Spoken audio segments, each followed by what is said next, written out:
¿Qué tal? Hoy vamos a meternos de lleno en un momento clave de la historia, el Renacimiento. Pero ojo, no vamos a hablar solo de arte o arquitectura. Vamos a ver cómo dos revoluciones al mismo tiempo cambiaron para siempre la idea misma de lo que es la educación. A ver, pensemos en esto. ¿La educación es para conseguir un trabajo o para tener una mente más ágil, más crítica? Suena a un debate de hoy en día, ¿no? Pues para nada. La discusión entre formar para un empleo o educar para pensar mejor es viejísima. Y sus raíces, bueno, están en dos movimientos superpotentes que nacieron hace siglos. Bien, ¿cuál es el plan? Primero, vamos a ver cómo era la educación antes del Renacimiento. Después, el surgimiento del aprendizaje práctico. Luego, una nueva era del pensamiento. Vamos a comparar estos dos caminos al conocimiento y al final veremos el legado que nos dejaron. Es un viaje que nos va a llevar desde un mundo donde saber era un privilegio hasta las aulas de hoy. Empecemos por el principio, la educación antes del Renacimiento. Un mundo, la verdad, de privilegios. Para entender lo revolucionario que fue todo, hay que imaginarse cómo eran las cosas antes. Y la verdad es que la educación no era para cualquiera, para nada. Era como un tesoro, pero guardado bajo 7 llaves. O sea, ¿quién podía estudiar? Básicamente la nobleza y el clero. Y punto. Y todo giraba en torno al dogma religioso. La enseñanza se daba en monasterios y universidades, muy tradicionales, claro. Y estaba súper desconectada de la vida real, de lo que la gente necesitaba para el día a día. El conocimiento estaba, literalmente, monopolizado por la iglesia y los nobles. Se enseñaba teología, en latín, un idioma que casi nadie entendía. Era una educación que, digamos, miraba al cielo y no a los problemas de una sociedad que ya estaba empezando a cambiar. Ahora sí, entramos en la primera revolución, el ascenso del aprendizaje práctico. Porque de repente, algo empezó a moverse. Y lo interesante es que el cambio no vino de arriba, no vino de los palacios ni de los monasterios. Nació en las calles, en el ruido de las ciudades que no paraban de crecer. ¿Y quiénes fueron los protagonistas de esta historia? No fueron reyes ni papas. Fueron la gente del llamado Tercer Estado. Estamos hablando de los comerciantes que abrían nuevas rutas, de los artesanos que eran maestros en sus oficios, de los banqueros, la gente que movía la plata. Ellos eran el motor de la nueva economía de las ciudades, y se dieron cuenta de una cosa muy simple. La educación tradicional, esa que solo hablaba de teología, no les servía para nada. Entonces, ¿qué querían ellos de la educación? Algo que hoy nos parece obvio: conocimiento práctico, útil, habilidades para la vida, para los negocios. Necesitaban aprender sobre oficios, sobre administración, sobre contabilidad. Y claro, dominar otros idiomas para poder comerciar.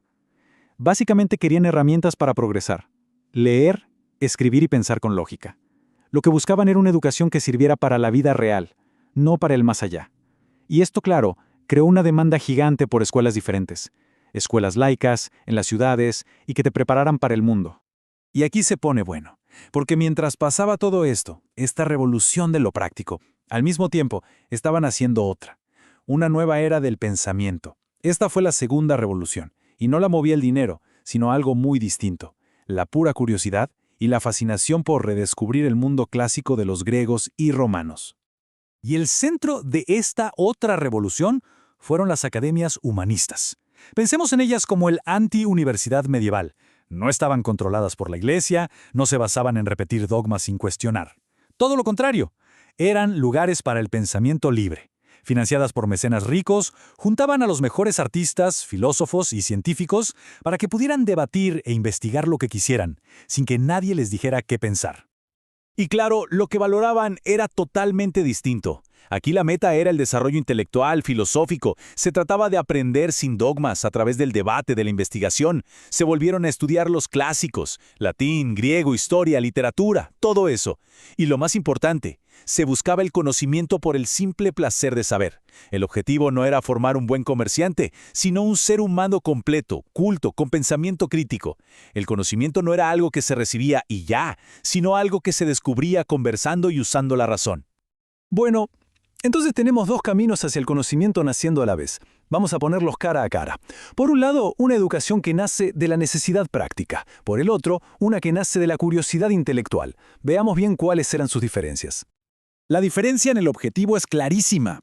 Para el Tercer Estado, la meta era formar ciudadanos útiles, racionales, que participaran activamente en la sociedad. Para las academias humanistas, en cambio, el objetivo era formar individuos cultos, críticos y creativos. ¿Se dan cuenta? De un lado, la educación como herramienta para la sociedad, del otro, como un fin para desarrollar el potencial de cada persona. Y los métodos, por supuesto, también eran diferentes. El tercer estado se enfocaba en herramientas concretas, aprendizaje práctico, razonamiento lógico, saber leer y escribir bien. Las academias, por su parte, iban por otro lado, promover el debate, la investigación, el diálogo y, claro, sumergirse en las grandes obras del pasado para encender el pensamiento original. Al final, si lo resumimos, lo que tenemos son dos mundos educativos que nacen en paralelo.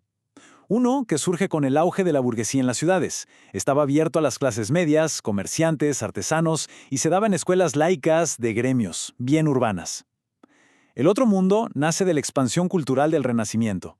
Estaba abierto a una élite de artistas, pensadores y eruditos, y su lugar eran las academias de arte, ciencia y filosofía. Dos modelos, dos objetivos y sí, dos legados que iban a marcar todo lo que vino después. Llegamos entonces al legado duradero. ¿Cómo es que todo esto moldea la educación de hoy? Porque podríamos pensar que, bueno, esto es historia antigua, ¿no? Pero la verdad es que esta doble herencia del Renacimiento está vivita y coleando. Define casi por completo el sistema educativo que tenemos ahora mismo. A ver, para que quede súper claro, del tercer estado nos viene la idea de que la educación debe preparar a la gente para tener un rol en la sociedad. O sea, la educación ciudadana y para el trabajo. Pero de las academias humanistas nos llegó el principio de que la educación tiene que fomentar la libertad intelectual, la creatividad, el pensamiento crítico. Y bueno, el debate moderno es justamente eso, la tensión constante entre esas dos ideas. ¿Formamos para el trabajo o para un desarrollo intelectual más amplio? Esa es la herencia. Y todo esto nos deja con una pregunta final.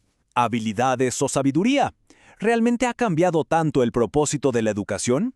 Cuando hoy se discute si la escuela debe dar herramientas para un empleo o debe ayudar a cultivar una mente crítica, pues no es una conversación nueva. Para nada. Es seguir un diálogo que empezó hace más de 500 años, en pleno Renacimiento. La verdadera pregunta es, ¿hemos logrado encontrar el equilibrio? Ahí se las dejo.